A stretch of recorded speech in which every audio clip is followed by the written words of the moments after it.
Explore Excel में हम लोग बात करते हैं माइक्रोसॉफ्ट एक्सेल की ऐसी फीचर और फंक्शनलिटी के बारे में जिसका उपयोग शायद सब लोग ना करते हो।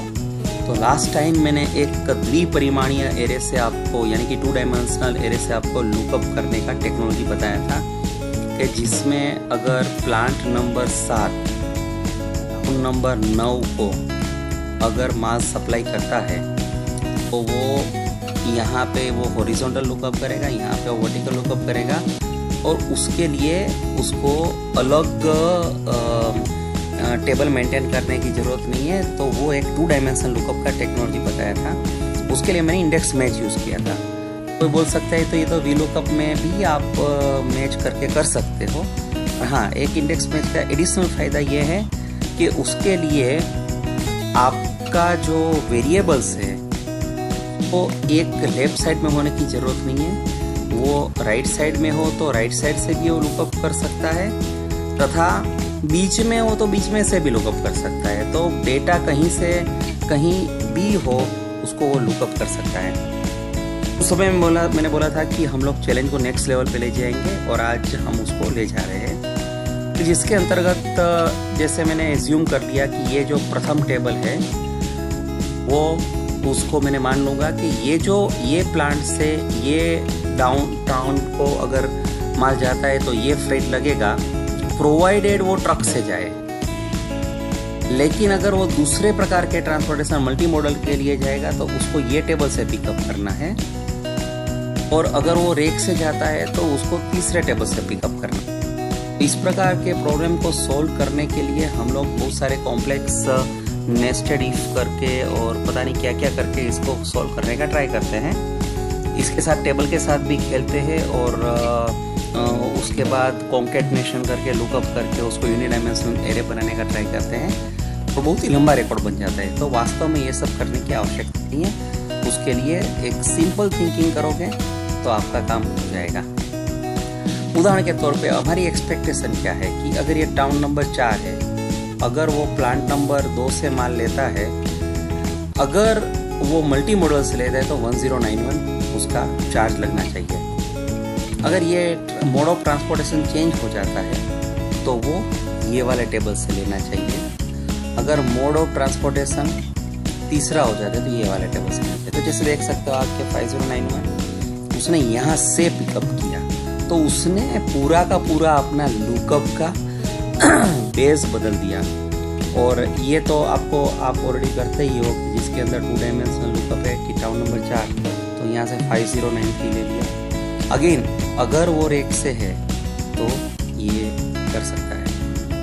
तो आज हम बात करेंगे 3 डायमेंशनल सर्च की यानी कि त्रिपरिमाणीय सर्च की। और त्रिपरिमाणीय क्यों? 4, 5, 6, 7 परिमाण। तो जो लोग क्लासिकल प्रोग्रामिंग सीखे हैं तो ये विजुलाइज कर सकते हैं कि 3 से ज़्यादा डायमेंशंस क्या होते हैं। तो ठीक है, वो एक साइड बात होगी। तो ये अगर सिंपल सॉल्यूशन हमको चाहिए उसका तो हमारा थिंकिंग भी सरल होना चाहिए। हम लोग माइक्रोसॉफ्ट एक्सेल के कोई पर्टिकुलर सेल को कैसे देखते हैं? तो जैसे ये J नंबर का कॉलम है और ये 12 नंबर का रो है तो ये सेल को हम क्या बोलते हैं? J12। तो सिमिलरली ये 2040 यहाँ पे पड़ा है तो 2040 मुझे लाना है तो मैं क्या करूँगा? इक्वल्स टू ये क्या है? H। तो हम लोग दर एक सेल को उसके नंबर से बुलाते हैं। रियल लाइफ में क्या हम नंबर से बुलाते हैं एक दूसरे को? मैं एक एग्जांपल ले रहा हूँ कि एक छोटा सा ऑर्गेनाइजेशन का कोई एक पर्टिकुलर छोटा सा डिपार्टमेंट है। मैं रमेश, सुरेश, महेश लोग हैं और उसकी ये एम्प्लॉय कोड है। तो क्या ये लोग एक दूसरे से ऐसे बात करेंगे, चल ये 2030 हाँ बोल 2020 अपन ये 2040 के साथ बैठ के अपना प्लानिंग का डिस्कशन कर ले क्या? कभी नहीं। वो बोलेगा ए रमेश, हाँ बोल भाई सुरेश, चलते हैं महेश के पास। तो इसके लिए हमको एक एक्सेल को और या एक्सेल के सेल्स को यानी कि ये इंडिविजुअल सेल हो गया या ऐसा मैं करता हूँ सिलेक्ट करता हूँ ये पूरी रेंज हो गई, वो नाम देने की ज़रूरत पड़ेगी। अगर मैं उसको नाम से बुलाने की आदत डालूँ तो शायद एक पूरा नया थिंकिंग, नया तरीका मेरे लिए ये ओपन अप करे जिसको मैं सफलतापूर्वक कर सकूं। तो उसके लिए एक कंसेप्ट है एक्सेल में, उसका नाम है नेमिंग रेंज। यहाँ पे मैंने नेम रेंज क्रिएट किया हुआ है। तो जैसे उदाहरण के तौर पे 2020 है, 2020 को मुझे क्यों याद रखना है, तो मैं इसको H8 की जगह यहाँ पे जाके रमेश कोड ऐसा नाम उसको दे देता हूँ। देख सकते हैं आप यहाँ पे अभी सेल में सेल रेफरेंस की जगह उसका मेरा दिया हुआ नेम आ गया है। और जैसे H9 है, यहाँ पे H9 को इसको मैं बोल देता हूँ कोड, और ये महेश है, मैं बोल देता हूँ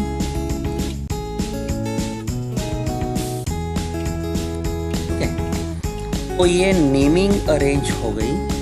और आप जो भी नाम दिए उसका आपको रिकॉर्ड चाहिए, तो आप यहाँ पे जो पूरे ये जो टैब है उसमें से फॉर्मूला टैब में जाके नेम मैनेजर में जाके देख सकते हैं। तो नेम मैनेजर में मैंने अभी रमेश कोड दिया, सुरेश कोड दिया और महेश कोड दिया, तो ये तीनों नाम आ गए। तो आप बोलो कि ये नाम देने से क्या फर्क पड़ेगा, व्हाट इज इन मीनिंग, तो हम उसको समझते हैं। पहला जो है वो है रमेश कोड, तो मैं यहाँ पे इक्वल्स टू, ये रमेश कोड एक सेल या सेल रेफरेंस की तरह आ गया पूरा का। मैं इसको क्लिक करूंगा तो इसको रिफर करेगा, और वो अभी मुझे देखो इसका दोनों का सेम ही परिणाम आएगा, इक्वल्स टू H8 वो भी ये आएगा, और इक्वल्स टू इसको। तो आप देख सकते हैं ये काफी इंट्यूटिव है, इंट्यूटिव है।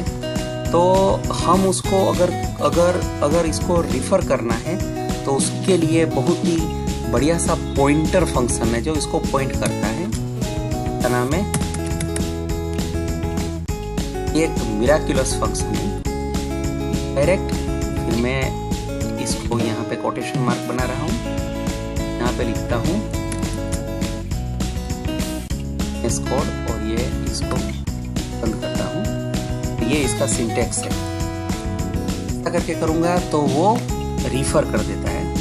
तो आप इसको ऐसा समझ सकते हो कि इनडायरेक्ट फंक्शन से आप टेक्स्ट को रिफर करके वो टेक्स्ट जो पर्टिकुलर सेल या रेंज को रिफर करती है वो ला सकती है। तो मैंने सेल और रेंज ऐसे बोल रहा हूँ, तो आपको आश्चर्य होगा कि ये सेल और रेंज ये भाई साहब क्यों बोल रहे हैं, करते हैं।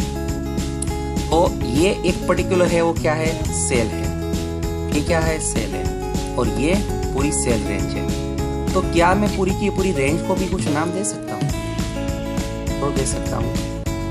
ये रमेश कोड दिया, उस तरह से ये क्या है, ये है कलेक्टिवली, मैं इसको बोलूंगा एम्प्लॉय मास्टर। तो जिस तरह से मैं यहाँ पे इनडायरेक्ट रमेश कोड लेके आया तो मुझे एक सेल मिला, क्या मैं यहाँ पे एम्प्लॉय मास्टर लेके आऊंगा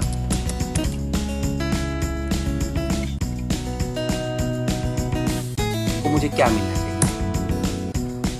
आप जिसे देख सकते हो ब्लू बॉर्डर के अंदर, हालांकि यहाँ पे एक ही जगह पे मैंने फॉर्मूला दे दी थी, तो उससे स्पिल ओवर करके पूरी की पूरी सेल का जो कंटेंट था उसे स्पिल ओवर करके ला दिया। तो आपको एक चीज जानने को मिली, हम लोग पूरी की पूरी फॉर्मूला भी ला सकते हैं, और पूरी की एक पूरा सेल ला सकते हैं और पूरा का पूरा सेल रेफरेंस ला सकते हैं। अभी मैंने क्या किया है कि ये जो है सिंस ये ट्रक से जाने वाला माल है और उसका ये फ्रेट है, तो मैंने इसको नाम दिया है ट्रक, इसको मैंने नाम दिया है मल्टी मॉडल, इसको मैंने नाम दिया है। तो मैं सपोज यहाँ पे लेट अस अज्यूम +2 करके एक लिखता हूँ, तो क्या सीधा इसको रिफर कर रहा है। मैं एंटर करूंगा तो क्या होगा, एज एक्सपेक्टेड यहाँ पे पूरा का पूरा एरे आ जाएगा। एक हो गया। मैं अभी एक स्टेप आगे बढ़ता हूँ। इसको इंस्टेड टाइप करने की बजाय उसको रिफर करता हूँ। तो मैं यहाँ पे जो है लिखा हुआ कोई भी चीज, मुझे क्या लिखा है जानने की जरूरत नहीं, उसको मैं रिफर कर रहा हूँ। देख सकते हो मल्टी मॉडल आ गया, जैसे यहाँ पे 1000 नंबर है तो ये 1000 नंबर आ गया, ये 1155 नंबर है, 1155 नंबर आ गया। अगर मैं यहाँ से चेंज करूँ तो क्या हो गया, उसने पूरा एरे उठा लिया। तो ये सिर्फ कोई पर्टिकुलर सेल रेफरेंस नहीं बदलता है, पूरा का पूरा बेस बदल देता है। आपको ये एक अच्छी चीज जानने को मिली। अभी हम इसको मीनिंग देने का एक प्रयास करते हैं, ठीक है। हम चलो इसको भी टेम्पररी भूल जाते हैं और आ जाते हैं यहाँ पे उदाहरण के तौर पे।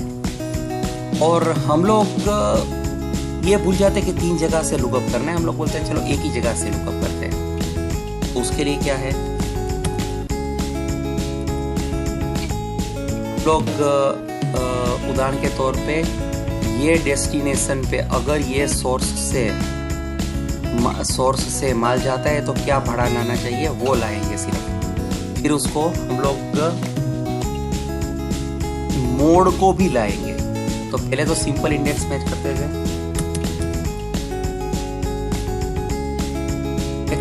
क्या इंडेक्स करना है हमको ये रेंज को इंडेक्स करनी है, ये रेंज को इंडेक्स करनी है। रो नंबर, तो ये रो नंबर मुझे लाना है। तो रो नंबर क्या होना चाहिए, वो मैच होना पड़ेगा। किससे मैच होना पड़ेगा, तो ये यहाँ पे जो टाउन लिखा है उससे मैच होना पड़ेगा। इससे कहाँ से मुझे ये मिलेगा, कहाँ से मुझे मिलेगा, और मुझे एग्जैक्ट मैच चाहिए।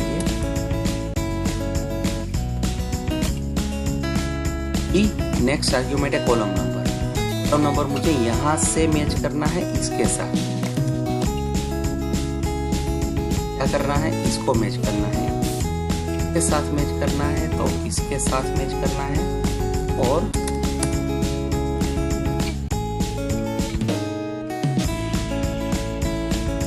क्या रिजल्ट आना चाहिए, 293। टाउन 4 P4 का परिणाम है P4 टाउन 4 293। पर ये तो मोड क्या है, मल्टी मॉडल है। अगर ये मोड ट्रक है तो यूरेका या मिरेकल, बराबर, हम लोग जीत गए। ये में अभी हम लोग को सफलता मिली। मैंने इतना आपको हिंट दिया, अभी आप खुद बना सकते हो। मुझे मालूम है आप बना सकते हो, बट मैं फिर भी आपको हेल्प करता हूँ। तो जो रेंज इससे हमने ली है उसको लेने की बजाय हम वो रेंज को रिफर करता है इसी वाली टेक्स्ट को लेके आते हैं। तो ये जो है ये सिर्फ टेक्स्ट नहीं है बट रेंज का नाम भी है। मैंने आपको पहले भी बताया था रेंज का नाम कैसे है। तो अब ये 100% सफल हो गया।